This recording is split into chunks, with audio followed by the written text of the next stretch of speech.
What up? This is Robert Ory. Ory, three-pointer.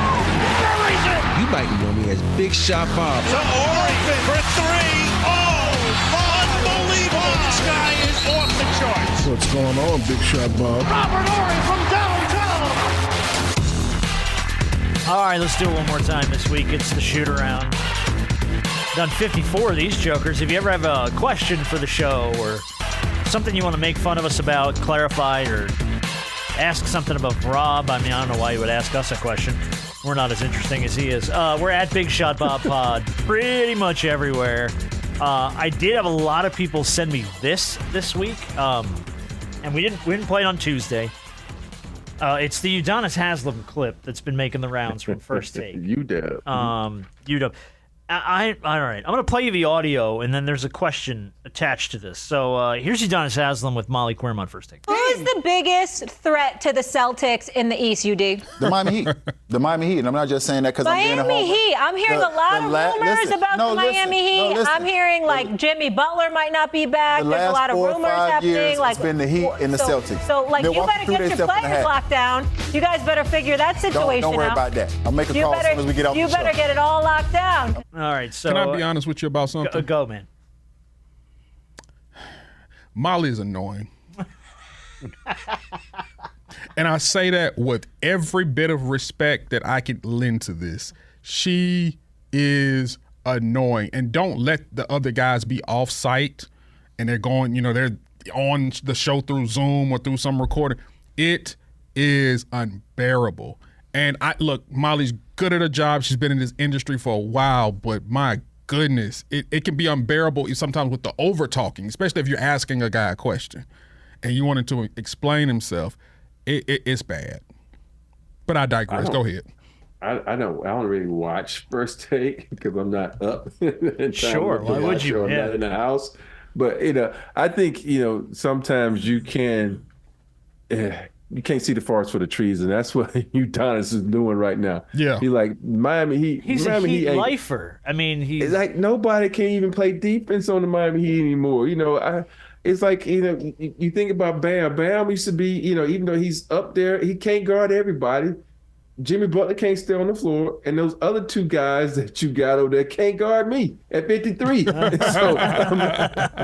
And so for me, he got to be honest with himself. It's so many. Orlando Magic better. They're the best team in Florida.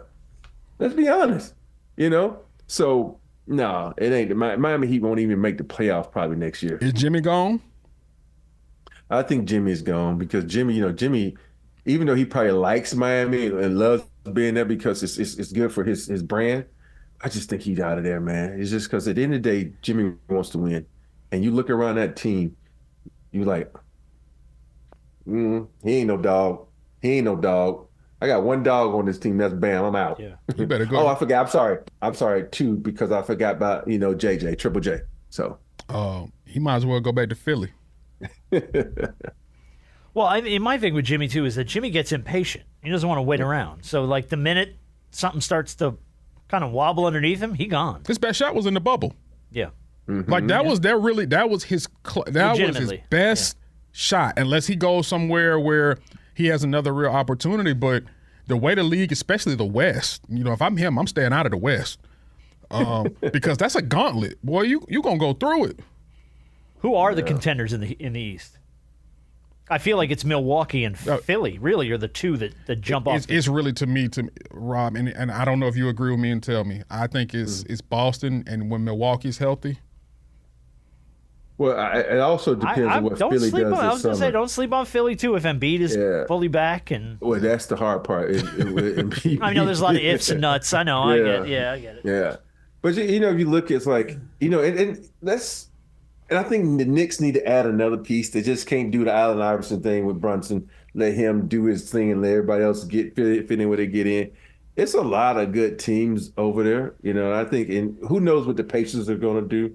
But I think it's Boston first, Milwaukee second if they're healthy, then the Sixers, depending on if they get Paul George. If they get Paul George, then they bolt to number one for me. Yeah, I think the Knicks need another star, not just another guy. They need another star because I don't think they can hold a candle to Boston or Milwaukee.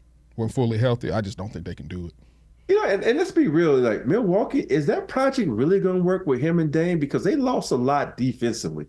And you think about this, one more year makes you one more year older on your body. Yep. And we know Dame ain't the best defender like a Holiday. So are they, when you sit here and you really think about it, are they really that good? Well, they contend with Boston, though. They keep talking about wanting to change the core around those two guys. But I don't know what that does, because it's really about who's out there, who do you bring in, and what do you do? It's just so many unanswered questions. If you just say, well, we're going to change the core. Let's get them some better guys around them. Who is that? And where do those guys come from? And how much are you paying them? Because you paid Giannis a lot, you paid Dame a lot. So who else you paying? And nobody. I think you owe Chris Middleton some money, too. So, you got a lot going on there. But I think, look, nothing against Udonis, but, man, I think he's got some Miami blinders on here. Yeah. Stephen A. Smith's about to get broke off, man. This was the conversation popping up. We talked a little bit about ESPN Tuesday. ESPN reportedly is offering Stephen A. Smith about $18 million a year. And that might not be enough to keep him. Because apparently the reporting is he wants to make more than what they pay Pat McAfee. And Pat McAfee's getting broke off by ESPN. The number looks like it's going to be about $25 million a year to keep Stephen A. on ESPN. And honestly, I think he's got all the cards. Because I don't know if ESPN's got a plan to move away from Stephen A. Smith. Because you just lost JJ. So well, yeah, JJ's gone now. He's got a job somewhere. Yeah, what do you do if you decide you don't want to pay Stephen A? Yeah, they got. Look, I love Shannon, but he ain't Stephen A. Smith. Here's the thing, and they're also going to potentially lose Tim Legler. I've heard that too. I don't know, because his contract is up, and depending on what negotiations look like, they could lose Tim Legler. So their NBA coverage is going to suffer. And especially too with all the NBA rights moving around and new networks getting into the mix, that some people are going to come in with some money. Yeah. So I feel like you got to pay Stephen A. if you're ESPN, though, right? Like, you can't let him walk. Huh? You might be able to, because you cut a lot of people. Well, no, I'm not saying. ESPN doesn't have the money. Okay, I know that. Like, they are not out there spending money. They are cutting people all over the place. But of all the guys you probably can't let walk, like, I'd cut Pat McAfee before I cut Stephen A. Smith. Mm-hmm. Nothing against Pat McAfee, but that show's like that's like a Barstool show. That's not an ESPN show. Bring in Charles. Bring in Chuck. Charles ain't doing it. Chuck ain't doing that shit. That's too much work. Too many days. I got to get up early. What time does the show start? No, I'm not. Fuck this. I'm out. All right. Well, speaking of Stephen A. Smith, this came up on his podcast. This is Kelly Stafford, obviously the wife of Matthew Stafford. So stupid. Threw this out this week. Stephen A. responded, but I did want to get your opinion on it. So I'm going to play you both. You're going to hear Kelly, then you're going to hear Stephen A. I dated the backup to piss him off, which worked. Oh, yes. He was like, that'll... I dated the backup to piss him off, which worked. Oh, yes. He was like, that'll do it. He was the bad boy, too. Yeah. Ooh, and it upset him. So they lived in the same dorm, because athletes lived in the same dorm, and he would see my car there. What could possibly make you, if you are Mrs. Stafford, what could possibly make you think that it is okay for you to go home after revealing to the public, I kicked it with his backup? What possible advantage could you peel from that with a husband of yours who you have 4 kids with? I met the woman once. She's a nice lady. I'm not casting any aspersions on her character or anything like that. I would never disrespect Matthew Stafford's wife or anybody else's wife. I'm just making the point. What would make you think that's okay? Why would you do that? He's got a point. Why would you do that? Like, why offer that up to the public? That's some high school shit. It really is. I dated his backup to piss him off. Okay. Yeah. But that's shit that you do, like, to your point, Rob, in high school and college. Once you're a grown-ass person, it's like, that's in the past. So she did that in college, right? Mm-hmm. Yeah. Yeah. But that's some elementary high school shit, like 9th grade shit. So, and I say that because I did that. I was going to ask my question. It was my question. I did it in high school, but I would never do it in college. I did have a teammate that backdoored me in college with this girl I was talking to, and I'm like, dude, I was done with her. So it ain't no big deal to me. You ain't got to sneak around. I'm like, if you like her, put it out there. I'm like, I'm done with her. I found my future wife, so you good. And for me, she is very fortunate that he didn't grow up in the South with some brothers be like, no, dude, man, don't fuck that, da-da-da-da-da-da. You can't let her da-da-da-da, you know. Oh, yeah. So I don't know what he go to Georgia? Went to Georgia. Right? Starting quarterback at Georgia, #1 overall pick in 2009. Who was the backup? But see, Georgia was sucking back then, so he had no dog. He came in 2009 as the preseason #1. Now, they didn't finish the year the preseason That's #1. my point. But they came in preseason #1, and Matthew Stafford was the #1 overall pick, I AJ think. Green was his receiver. That's right. I'm trying to remember who the backup quarterback was. Oh, but guess what? This is what really gets interesting. Okay, so not only was he quarterback at Georgia, #1 overall pick, had his career with the Lions, put up numbers, but they destroyed him because he was just getting thrown around, had Calvin and everything like that. Goes to the Rams, big money, you win a Super Bowl. Now we're talking about backups. Guess who his backup is in L.A.? Just for giggles. Who? It's not Goff, is it? No. No, Goff is in He's Detroit. in Detroit. Who just got paid big time. Oh, that's right, he did. Who's his backup? Oh, just one, Jimmy Garoppolo. Oh, that's right. Is that where Garoppolo is now? Mm-hmm. I can't Carson keep track Wentz was of the that, man. backup last year. They let him That's go. And Jimmy right. Garoppolo. If you could not I can't even keep track of Jimmy Garoppolo. After this comment, now people go look at the backup in LA. You couldn't have a worse possible backup. To be the guy that you like if she gets. Do you know how many women love Jimmy Garoppolo? When he went to the Vegas Raiders, a cat house offered him lifetime free sex as much as you want to come in as like a perk for coming to Vegas. Look, I say this with all the confidence in the world. He's a beautiful man. He was on a date with a porn star. They caught him going to dinner with one of the porn stars. More power to him. This is a bad story, knowing that who the backup quarterback in LA is right now. Is a male model. Hey, this ain't gonna happen. No, it's not. Oh no, it's not. but yeah. But it's Parker. optics. This ain't no Tony Parker. Here's the thing, though. Here's the thing. Harp's got a point. Now the story's out in the public eye, and if you're Matthew Stafford, you're hearing it a lot.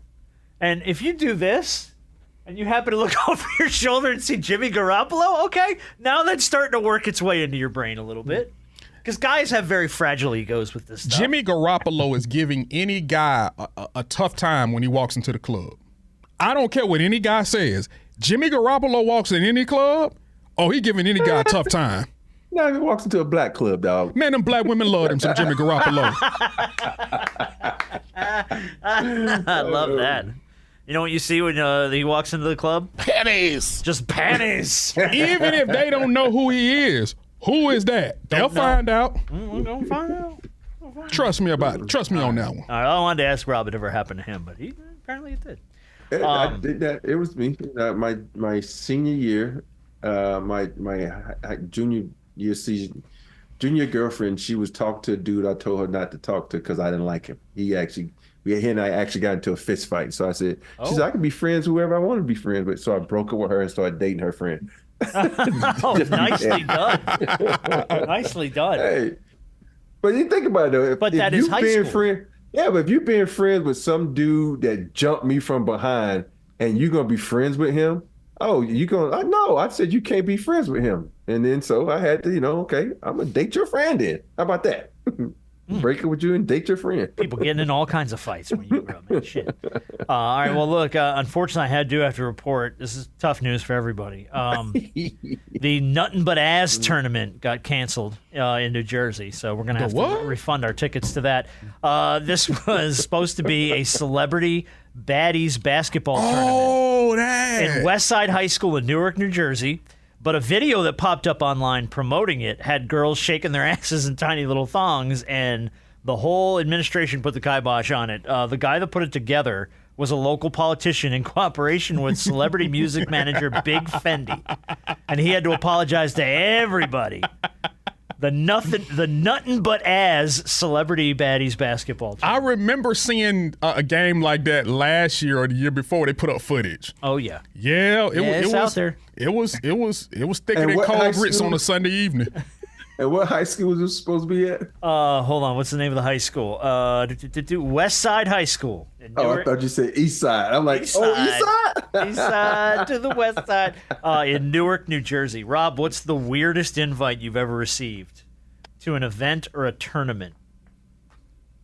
I thought I'd tell you about the one. I had to judge a bathing suit. Oh, you said you had to judge a bathing suit contest where the women were all pregos. Yeah, that's the weirdest thing I ever had. But, like, did you ever get an invite to come play in a tournament or come to an event or something where you were just like, I cannot do this. I cannot do after, this. the only one I've been invited to when you sit back and you think about it was when I played I coached in our Kelly celebrity basketball game. Oh, that's the only thing that you think. But back, that with the benefit of hindsight, exactly. You look back, and you're like, a lot of young girls in the stands. I wonder what that was about. Question from Mike: how important are low prices at a sporting event for you, really? Because I saw where colleges are competing to have the lowest beer prices, and I'm sorry. It doesn't make me want to go to a Tulane football game just because they serve $3 beer. You'll pay whatever when you get to the game. So here was what he sent me. It's from College Football Report. Tennessee came in with the most expensive beer in college football, $13 a beer at a Tennessee game. TCU and Tulane are tied for the cheapest at $3 a beer. And Rob's alma mater is $10. $10 a beer at Alabama.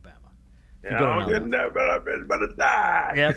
The NCAA average, by the way, is about $8. $8.34 is the NCAA average. So do you pay attention to the prices at the sporting event? Like, does that make you not want to go? Because I feel like if you're going to go, you forfeited the idea that we're going to spend a shit ton of money. Yeah, you're going to go. Yeah, I'm going, but I'm going to look like I ain't buying that beer too much. So I might just say, fuck it, I'm just going to get some water. But other than that, if I'm on an event and I want to see it, I'm going to go regardless of the prices. And then, like you said, B, it's like you already know when you're going that you're going to have to drop $40,000.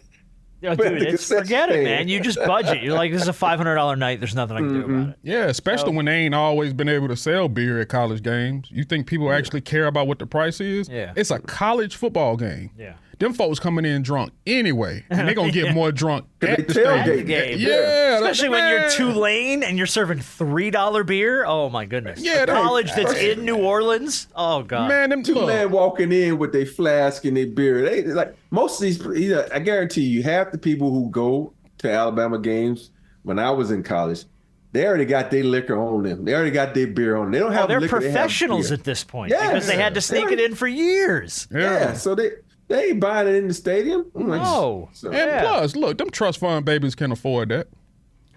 That must be Texas A&M you're talking about. Yeah, I don't know. Tennessee got them too. Where do you think Tennessee get all that money from? Yeah. Alabama got them too. We ain't got no trust fund babies in Alabama. Stop that. It's got former NBA players. Just put their mural on the wall and hijack them for you don't think so? Money. You know what I mean? They don't trust fund babies in Alabama, man. I don't know, man. I see like Texas. I see a lot of preppy white kids in pleated shorts and sweater vests. Hold on, Jenners.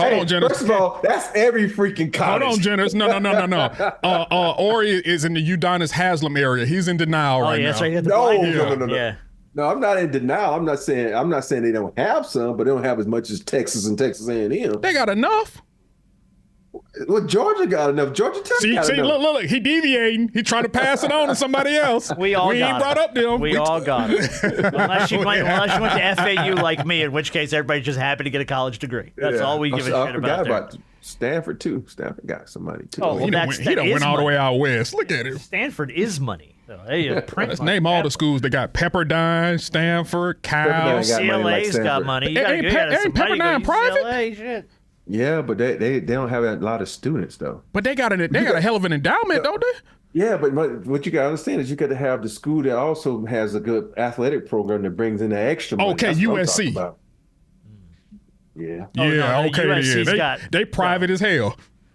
They expensive as hell. I know they private. Oh yeah, they are not private. cheap. They $60K a year. Yeah. Look, and right over $60K a year for UCLA. And look, if you hop the fence, guess where you at? Or for USC, sorry. You hop the fence, you right there in South Central. South Central. $60K, you're going to disappear real quick on you. You get held up for that Central, shit. home of the liquor stores and drive-by. All right, one last piece of audio. This was sent to me from a number of people. This was making the rounds on Twitter. Legendary UK cooking host Nigella Lawson. She's from England. This popped up all over Twitter, and a bunch of people forwarded it to me because they didn't understand the pronunciation. When you put something in the microwave. But I still need a bit of milk, full fat, which I've warmed in the microwave. The what? I'm sorry, the microwave? Microwave. That thing got 4 syllables. Microwave. That's like when you try to make something cheap sound expensive. like we went shopping at JCPenney and Target. Yeah, exactly. Target. The microwave. Is there a word that you can't pronounce that just F's you up? Oh, yeah. I thought compartmentalize is one of the words I used to have. Compartmentalize. That was one. It was hard for me. I used to have to say, I had to think about it. And all of a sudden, I worked on saying it that I can now say it. I can't see now. Now your brain has compartmentalized that word. It does not want to say it. Yeah. Okay. Yeah. I'm trying to think. For me, it's not so much pronounce. I struggle like hell, as you know, on this show, with last names. Oh. I struggle like hell with last names. I called Siakam Sycam on one show. I have a problem with last names, man. Compartmentalized. Yeah, there it is. It's compartmentalized. I had to think about it, man. Let me think. No, I think I'm good. I can read. Where's JJ when you need him? Where's JJ? I really don't give a fuck. No, thank you.